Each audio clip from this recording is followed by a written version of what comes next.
Today we are talking all about pie crust. I think pie crust is something that people tend to be a little bit intimidated by, but I want to show you all of my top tips for making the most flaky pie crust, and we're also going to go through a few troubleshooting things as well. If you need a recipe for pie crust, I will leave a link down in the description for my recipe, but today I just want to go through all of my tips because there is some technique to making a really delicious pie crust. My tip number one is that you really just need to get in there and try it. Pie crust, like bread dough, is something that is really about feel, and you just need to get some practice to learn how the dough should feel. You're really not going to be able to learn by just reading a recipe or just watching a video. So if you've never made a pie crust before, I highly encourage you to just get in there. It's not as hard as you might think. Tip number two is that we really need to make sure we are keeping everything as cold as possible, especially the fat that is going into our pie crust. So make sure that you keep your butter in the refrigerator until right before it is going to go into your dough. The reason why it's really important to keep everything cold is because we want the fat to stay solid before it goes into the oven. We don't want it to melt or even get really soft because that's going to make a completely cohesive dough. What we want is solid pieces of fat that are kind of dotted throughout the crust. These are going to melt in the oven and create little pockets of steam, which is where all of the flakiness comes from. If you live somewhere that's really hot, you might even want to put your bowl and even maybe your flour in the refrigerator before you make it to just help keep everything extra cold. Tip number three is that I highly suggest using a little bit of shortening or lard in your pie crust in addition to the butter. Butter is what's going to give us the most amazing flavor, but I do like to add a little bit of shortening because that is going to help the pie crust not shrink as much in the oven and hold its shape a little bit better. Shortening and lard are 100% fat, which means that when they melt in the oven, there is no water evaporating off of them like there is with butter. So this just helps prevent shrinkage, and it also makes the dough just a little bit easier to handle. So if you're brand new at making pie crust, this is just going to be much easier for you. Tip number four is that you want to think about pressing down on the fat in your dough into flat sheets. Always start with your butter cubed up into about 1/2 inch cubes. It doesn't need to be perfect, but then you can go through and press the butter between your thumb and your fingers and create all of these flat sheets.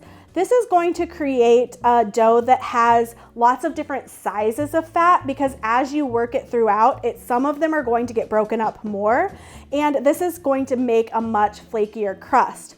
I prefer this method to using a pastry blender or even using a food processor, and sometimes people like to freeze their butter and then grate it with a cheese grater. The reason I like this is because it's going to give us more uneven pieces. All of those other methods are going to give us really cohesive pieces of fat throughout.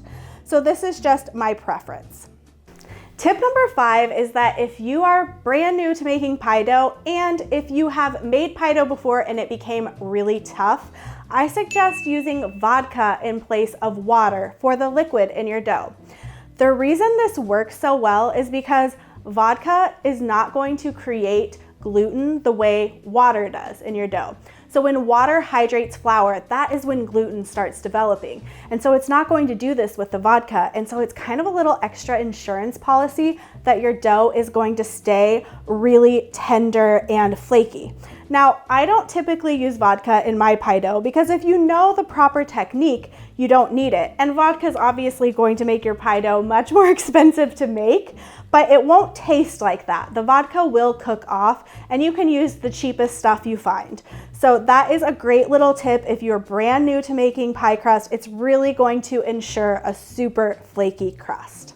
Tip number six is that as you are adding your liquid, especially if you're using water and not vodka, you want to take your time and really make sure that you are letting everything get hydrated, but you don't want to stir and mash it around too much. So I like to use my spatula and just almost kind of fold everything together and making sure that there are no dry patches. Depending on the time of year, depending on the climate where you live, and the brand of flour that you use, you might need more or less liquid. So pretty much all pie recipes are going to list a range in the amount of liquid that you need to put in your dough. So this is what I mean by you just kind of have to get in there and try it. So instead of worrying so much about how much you're putting in, you really just want to take your time and go by sight and feel. And think about just really kind of turning the dough over itself and letting it get hydrated without aggressively stirring and without mashing it down too much.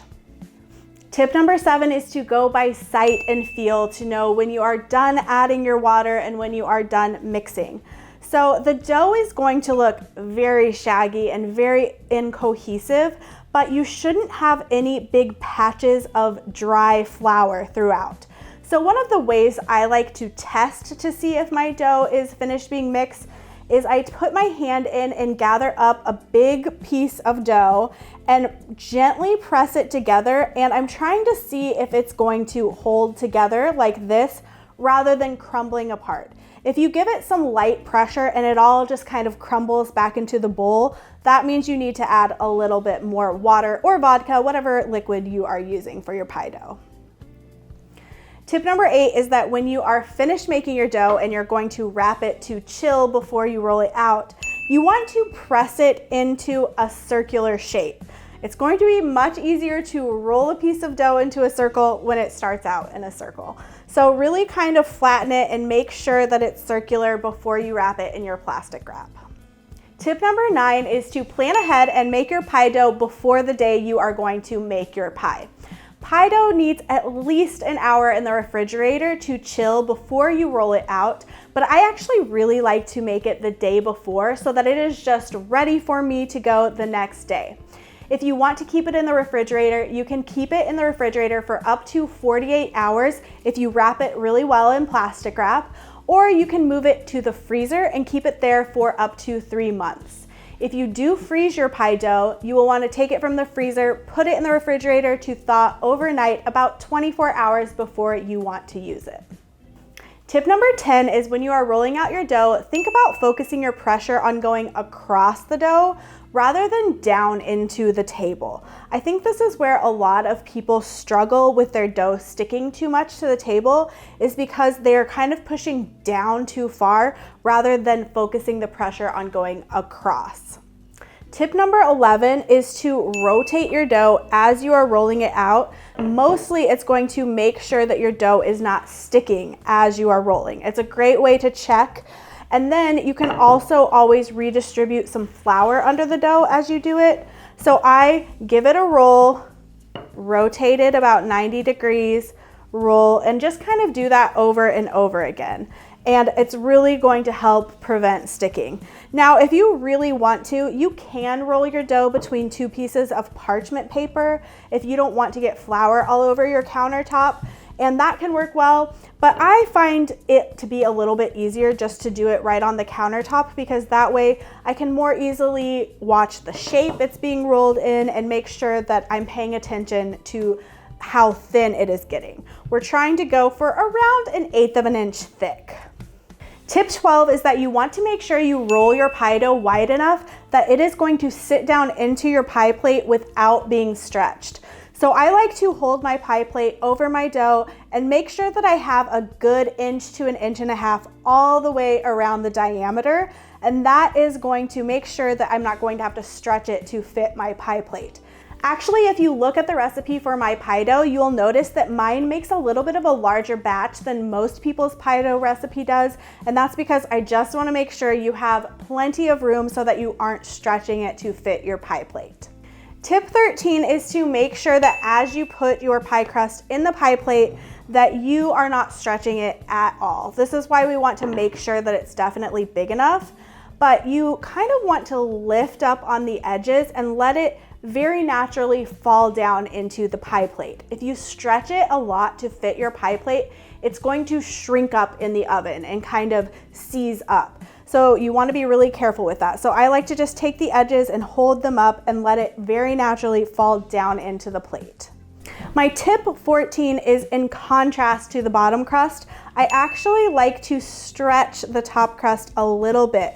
What this is going to do is your filling is going to naturally shrink a little bit in the oven, and if you kind of stretch your top crust, it's going to shrink with it, and you're not gonna have that really big gap in your filling when you cut into your pie. So if you're doing a lattice crust, or if you are doing a full top crust, give it a little bit of a stretch as you are fitting it to the top.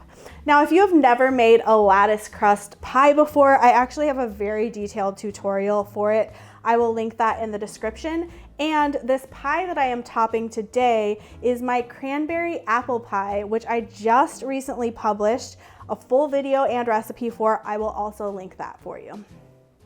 And tip number 15 is to bake your pie on a preheated surface. This is really going to help prevent those soggy bottoms that we all want to avoid when we are making pie. So I really like to preheat either a sheet pan, or you can also preheat a baking stone in your oven, and then you're going to put your pie on the hot surface into the oven, and that's really going to make sure that that bottom crust sets really well and it doesn't become soggy. I really hope you found all of these pie crust tips helpful, and if you have any other questions about making pie, you can leave those down in the comment section, and I always try my best to answer them. Make sure you're subscribed so you never miss a video, and I will see you all next time with another baking tutorial.